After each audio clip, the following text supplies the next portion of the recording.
کہتے ہیں کہ تھوڑا سا سناٹا ہوا تو حضرت صاحب فرمانے لگے مولانا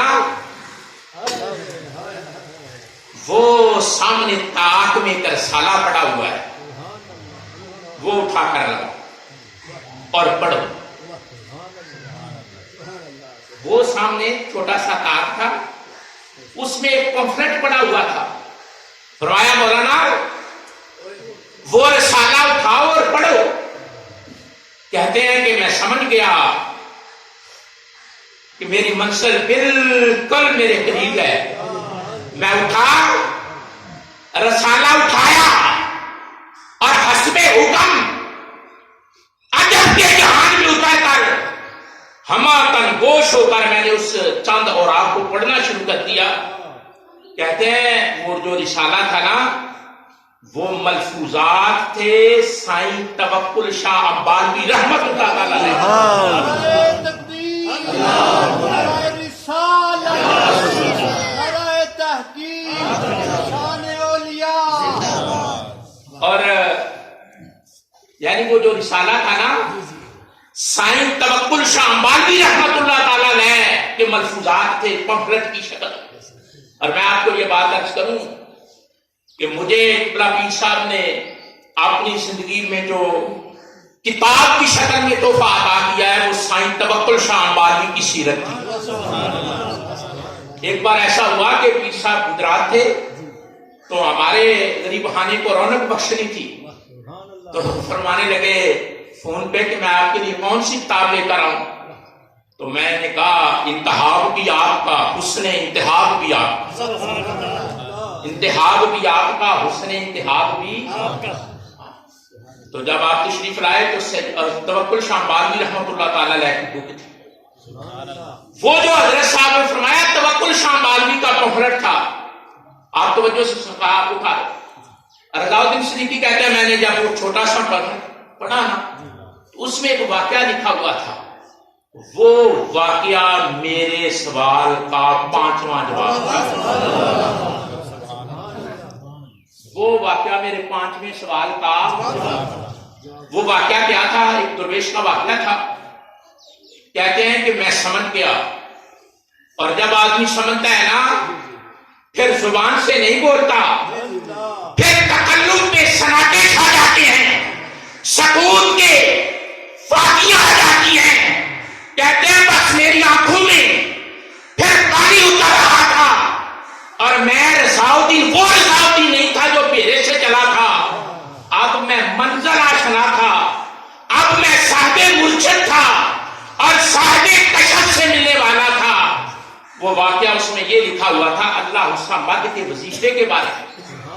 تو کہتے ہیں کہ پیر کرم شاہ ندوی رحمت اللہ تعالی علیہ نے مجھے یہ وظیفہ دیا تھا کہ پڑھا کرو اللہ الصمد, لیکن میں نہیں پڑھتا تھا. کہتے تھے پیر صاحب نے مجھے وظیفہ دیا تھا کہ اللہ الصمد کا وظیفہ کیا کرو, لیکن میں نہیں کرتا تھا. اور یہ سارا واقعہ اسی نوعیت کا لکھا ہوا تھا. تو کہنے لگے کہ میں حیران ہو گیا کہ جس ہستی کو میں ملنے آیا ہوں اس کے مرید کا یہ عالم ہے شیخ کی عظمت اللہ. یعنی وہ پاک پتن والے ہمارے حضرت صاحب مرید ہیں ان کے صاحبزادہ ابو طاہر محمد نقشبند اور رضا الدین صدیقی کہتے ہیں کہ میں حیران ہو گیا کہ سوال میں تیار کر کے آیا تھا پیر کے لیے اور اس پیر کی عظمت کا عالم کیا ہے کہ جس نے مرید کو حجرے میں بٹھا رکھا ہے کہ آنے والوں کے سوالوں کے جواب تو نے عطا کر دیا. اب پھر آپ اندازہ کر سکتے ہیں کہ وہاں. اور ایک اور اشارہ دے تو بس گفتگو ختم کروں. کہتے ہیں کہ ایک دفعہ میں ملنے کے لیے آیا, چونکہ میری ان سے دوستی ہے میں انہی کے حوالے سے ایک بات کر لیتا ہوں, بس خیرات بھی ہو جائے گا, بات بھی ہو جائے گی, یاد بھی. کہتے ہیں کہ میں 4-4 5-5 دن رہتا تھا وہاں, لیکن کسی کو کوئی چیز اندر لے جا کر لیتے ہوئے جاتے ہوئے میں نے نہیں دیکھا. جو بھی آتا ہے مالا مال ہوتا ہے. کہتے ہیں کہ میرا ایک دوست تھا, بڑا ظریف تھا, مزاحیہ دوست بھی ہوتے ہیں نا, بے پلکی والے دوست. کہتے ہیں وہ کہنے لگے کہ رضا الدین صدیقی جب تو قرآن شریف جاتا ہے نا تو سنا حضرت صاحب بڑے تحفے دیتے ہیں. حضرت صاحب جو تحفہ دیتے تھے نا شاید کم لوگوں کو علم ہے. حضرت صاحب جس آدمی کو تحفہ دیتے تھے نا وہ تحفہ ایک معنویت کا جہان ہوتا تھا کہ یہ تحفہ تجھے ڈیمانڈ کرتا ہے کہ تجھے ایسا کرنا ہے. تحفہ ڈیمانڈ کرتا تھا کہ تیرے لیے تیرا اراد یہ ہے. تو وہ کہنے لگے رضا الدین صدیقی اس بار جب تم گلہار شریف جاؤ گے نا تو جو تحفے تمہیں ملیں گے وہ مجھے بتانا ہے اور میں نے ان تحفوں میں سے کوئی لے لینا ہے اور میں بتاؤں گا کہ حضرت صاحب مجھے کیا کیا بتا رہے ہیں. ان کا نام ہے قاری مظہر حسین کہ کون سے تحفے کا کیا مطلب ہے. اس کا یہ مطلب ہے, کھجوروں کا یہ مطلب ہے, مسواک کا یہ مطلب ہے, عطر کا یہ مطلب ہے, تسبیح کا یہ مطلب ہے, قرآن مجید کا یہ مطلب ہے. تو رضا الدین صدیقی کہتے ہیں کہ تم ٹھہرو, مجھے بلایا گیا ہے, میں آتا ہوں اور میں تحفہ تمہارے سامنے رکھوں گا اور تم نے بتانا ہے کہ حضرت صاحب مجھ سے کیا ڈیمانڈ کرتے ہیں تحفے کے ذریعے. کہتے ہیں کہ جب تحائف آئے نا تو پنڈ تھی, کوئی ایک تحفہ نہیں تھا, تحفوں کی پنڈ تھی. تو میں نے بلایا, میں نے بلا کر کہا دیکھ اب بتا تو ایک تحفے کی بات کر رہا تھا, جس شہر کے آستانے پر میں آیا ہوا ہوں اس نے تحفوں کی پنڈ مجھے عطا کی ہے. وہ کہنے لگا میں تجھے کیا بتاؤں, تجھے تو کائنات سے نواز دیا. میرے لفظوں پر غور کر, میں تجھے کیا بتاؤں, میں کیا معنی نکالوں, تجھے تو میرے شیخ نے کائنات کا فرمایا. جس ہستی کے اس سے پاک میں ہم بیٹھے ہیں حضرت خواجہ محمد سعدی گلہاروی رحمۃ اللہ تعالی علیہ, آپ سیدنا ابو بکر صدیق اولاد پاک سے ہیں اور آپ کو قادری فیضان بھی ہے. یہ میں نا بڑی زومانہ بات کر رہا ہوں, پیرائے میں بات کر رہا ہوں. ایک دفعہ حضرت صاحب فرمانے لگے قاری صاحب ہمیں ساڑھے مرید نہیں نہ ہے, اور مجھے بعد میں راز کھلا, مجھے اس وقت نہیں پتا تھا. آپ نے ایک جلسے میں ایک میٹنگ میں فرمایا کہ قاری صاحب ہمیں ساڑھے مرید نہیں پر ساڈا فیضان ہے نانو ہے, ساڈا فیضان ہے نانو. مینوں اس ویلے بات جڑی خوش فہمی لگی, داد لگی, پر راز بعد کھلیا کہ حضرت خواجہ فتح اللہ شتاری رحمت اللہ تعالی علیہ آپ کو قادری سلسلے چوری بیس. تو مینوں پھر پیر صاحب کی گل سمجھ آئی کہ پیر صاحب فرمایا سی کہ بھاویں تسی نقش بندی ہو پر پیچھے ہاتھ ساڈا ہے, پیچھے ہاتھ ہے. یہ گل مینوں بعد میں سمجھ آئی کہ پیر صاحب نے ضرب کتنے لائی ہے. میں ادو گل سچی سمجھیا, نہیں سمجھ آئی, نادان ناقص کم علم. لیکن جدوں رسائی تے اپروچ ہوئی تو فرمایا پیچھے ہاتھ. آپ مخلص بندیاں چوں, مخلص بندہ ہونا کوئی عام گل نہیں, یہ قرآنی چیپٹر. مخلص بندیاں چوں اپنی صدی دے انوکھے تے منفرد انسان دین دی بڑی آپ نے خدمت کی ہے. میں یہ پڑھتا سی پیا, مینوں قاری صاحب بھی دسیا, حافظ صاحب بھی دسیا سی, لیکن میں پڑھیا ایک فارسی کے استاد نے پنجاب یونیورسٹی میں, انہوں نے بڑی خوبصورت گلاں لکھیاں ہیں. انہوں نے لکھا کہ 3 میل تک جنازہ پڑھانے والا اس ایریے چ بندہ نہیں سی لبدا. حضرت صاحب کے جان تو پہلا 3 میل 3.5 میل تک بندہ نہیں سی لبدا جنازہ پڑھانے والا. تے میرے تے تواڈے شیخ نے قدم رکھیا تے سارے جڑے جنازہ پڑھدے نے وہ جنازہ پڑھان دی بھی اہلیت رکھتے. آپ نے دین دی بڑی خدمت کی ہے.